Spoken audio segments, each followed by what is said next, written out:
Tere, mina olen Anna-Kaisa ja räägin teile täna hirmust ja sellest, kuidas hirmule vastu astuda.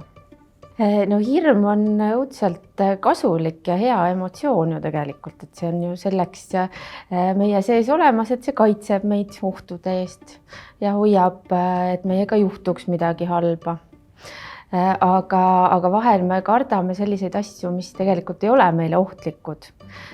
Näiteks selle tõttu, et on mingisugune väga ebameeldiv kogemus olnud kunagi elus.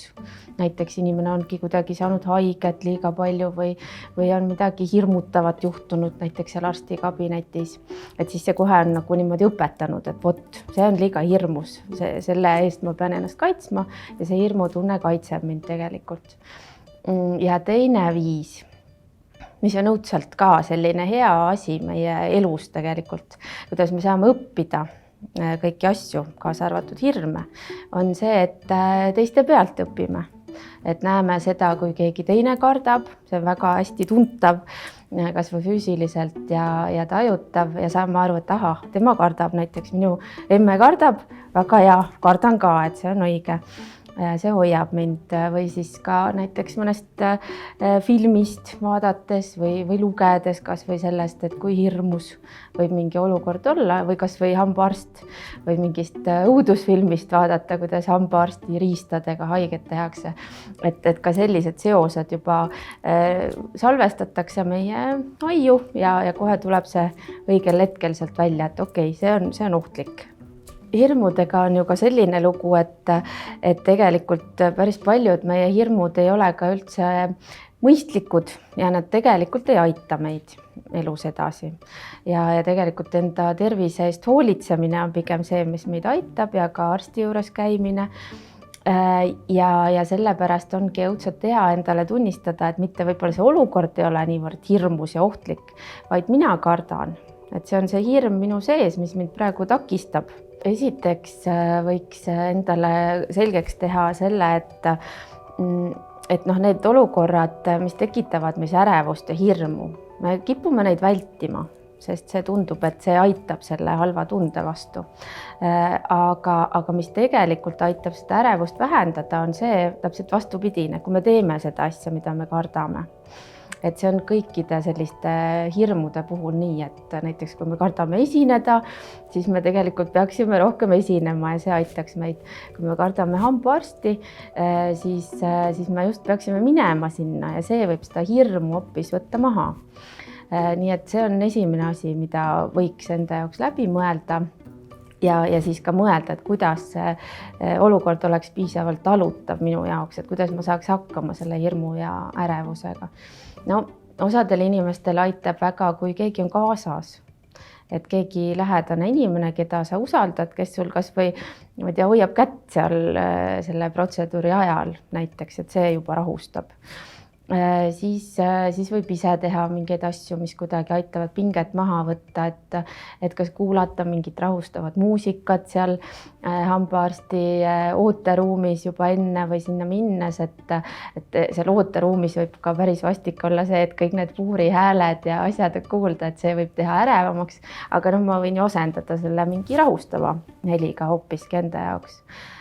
Või siis teadlikult midagi naljakat enda jaoks mõelda või lugeda või kuulata, et siis see kuidagi muudab seda olukorda ja emotsiooni hoopiski. Ja kui on tuttavad sellised hingamisharjutused, lõdvestusharjutused, et siis ka kindlasti võiks neid ju teha. Et just seda hirmutunnet natukene allapoole saada, et see oleks selline talutavast tasemes meie jaoks. Aga üldiselt ka juba seal hambaarsti kabinetis aitavad kõiksugused kas kujutlused või mõtted, mis viivad meie tähelepanu eemale sellelt, mis meie peas toimub ja mis meie kehas toimub.